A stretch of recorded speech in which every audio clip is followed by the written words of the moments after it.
other news we're following here in Maine, more than 40% of female veterans report experiencing military sexual trauma or harassment.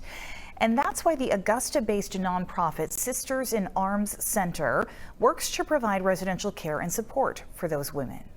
However, after money for a bill that would have provided money for staff failed to make it through the legislature this year, the center is struggling to keep providing services. News Center Maine's Pearl Small has a closer look at what that center does and how they are facing these obstacles. You're such a stinker. You're daddy's baby. As a mom of 4, nothing can get in the way of Andrea Johnson playing with her kids.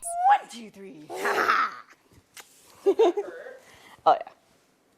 But I still do it. Even a permanent shoulder injury she received during her 13 years in the Air Force. Pick up a freaking laundry basket full of my kids' clothes, and my arm gives out, and I almost drop it on my daughter who's crawling around. Johnson says she didn't get the injury from combat, but rather an assault she endured by a male tech sergeant when she was carrying 100 pounds of Kevlar gear. He yanks the Kevlar gear and tries to whip me around because he didn't like the fact I walked away from him. The effects of that assault and others left her suffering even years after leaving the military. Because I was so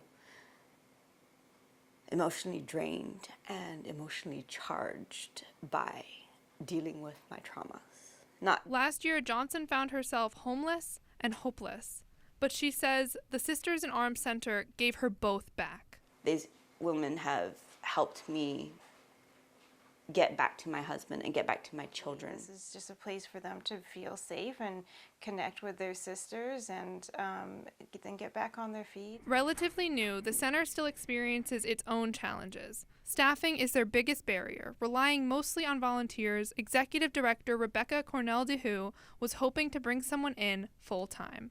If we had that, we could increase the amount of women veterans that we can take.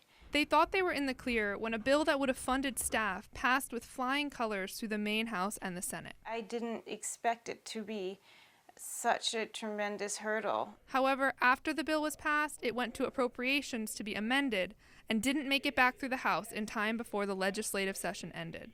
At the end of the day, it just wasn't a priority, right? Now, representatives say it will be back on the table for next year, and the Sisters in Arms Center is hoping to persevere until then, with DeHue even leaving her full-time job to help out. We don't really have a choice. There's a need there, and we have an obligation to fill it. And women like Johnson hope the efforts are successful. I'm stronger by these women, and I'm stronger by the organization, and I'm stronger because I had a safe place to go to when I was at my lowest. In Augusta, Pearl Small, News Center, Maine.